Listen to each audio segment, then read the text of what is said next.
عاملين ايه الاخبار؟ النهارده فيديو جديد. انت هتخوف. كان في تاخيرات وحاجات زي كده، انا عارف في سبدين في التعليقات. انا بعتذر تاني، كل مره بعتذر لما بتاخر. كان عندي امتحانات وكان في حاله وفاه، بس المهم سيبكم اللي فات عدى وفات. بسمع اسمك وانا بتأثر.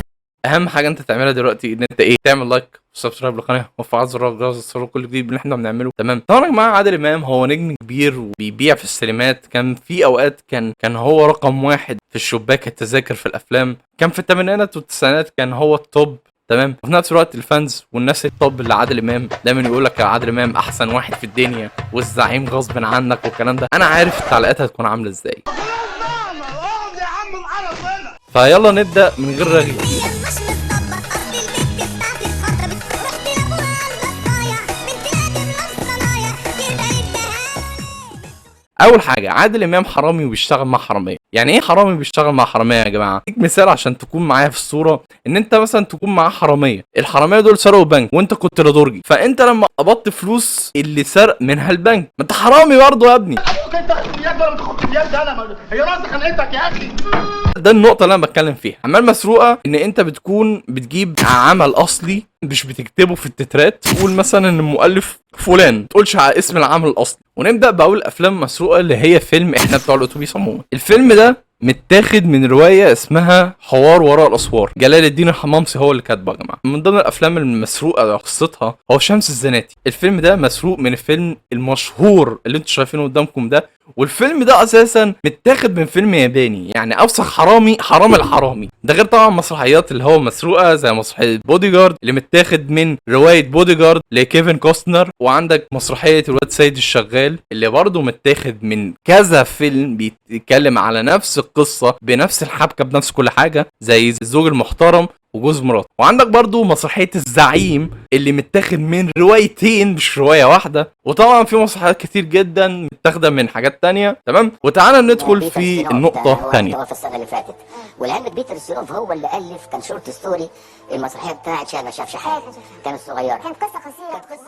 ندخل للنقطه الثانيه يا جماعه اللي هو عادل امام ومقارنات. بصوا يا جماعه، عادل امام مع طول مسيرته كان في مقارنات غريبه كانت بتحصل له، ولكن احنا دلوقتي هنوريكم المقارنات اللي عادل امام نفسه اشتغل مع الناس دي. ومقارنات دي دايما ما بتكونش مقارنات الجمهور هو بيقولها. هو عادل امام ومحمود حميده. محمود حميده اشتغل مع عادل امام في فيلم شمس الزناتي، تمام، اللي هو مسروق ده لو انتوا فاكرين. هما الاثنين اشتغلوا مع بعض مره واحده بس وما اشتغلوش تاني. وفي حاجه هتتكرر كتير قدام هتفهموها دلوقتي. هي ورشه خراطه.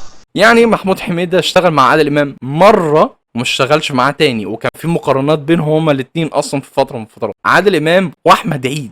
احمد عيد اشتغل مع عادل امام مسلسل صاحب السعاده، فهو كان في مقارنات بينهم هما الاثنين. يعني مثلا انا مين هيشقلعني بعد كده؟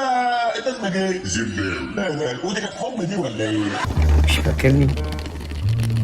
طبعا فاكر، حضرتك اللي دخلت من شويه. فاهم الجو ده. وفي مقارنه تانية ودي المقارنه الاصعب، عادل امام مقارنته بين وعادل ادهم. جدع، قتلت مين؟ عادل امام وعادل ادهم ما اشتغلوش الا في فيلم واحد مع بعض. وطبعا مش عايز اقول لكم طبعا ان عادل ادهم اكل الفيلم بكام لقطه بس. رضاك عني يا معلم.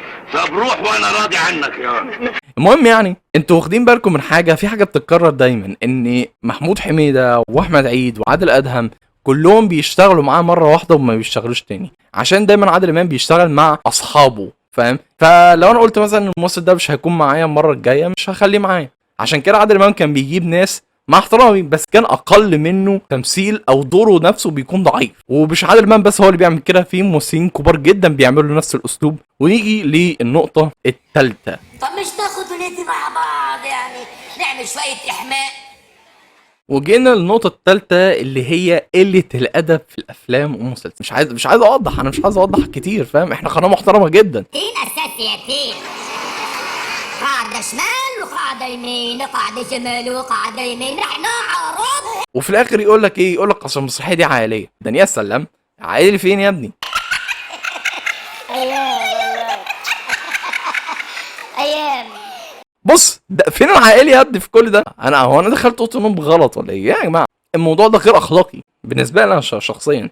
وخلونا نبدأ في آخر نقطة اللي هو زعيم مش لازم يكون عادل امام. عشان كلمه الزعيم اتقالت لعادل امام لما عمل مسرحيه الزعيم اللي اساسا كان مسروق. ممكن يكون قبلها قالوا عليه الزعيم قبل كده في فيلم او مسلسل او اي حاجه، بس اللي انا شايفه اللي هي اتلزقت فيه اسم الزعيم بعد المسرحيه. بس كده، انا ده اللي كنت عايز اوضحه بس في الفيديو. ما تنسوش تعملوا لايك وسبسكرايب للقناه وفعلوا زر الجرس تصوروا كل جديد من احنا بنعمله. واتمنى ان انتوا تكونوا استمتعتوا بالفيديو. اعمل شير للفيديو، شيرك بيجيب غيرك. اتمنى ان هو يكون رجوع للقناه. فشكرا على مشاهده الفيديو، واشوفكم في الفيديو الجاي، ومع السلامه يا محترمين.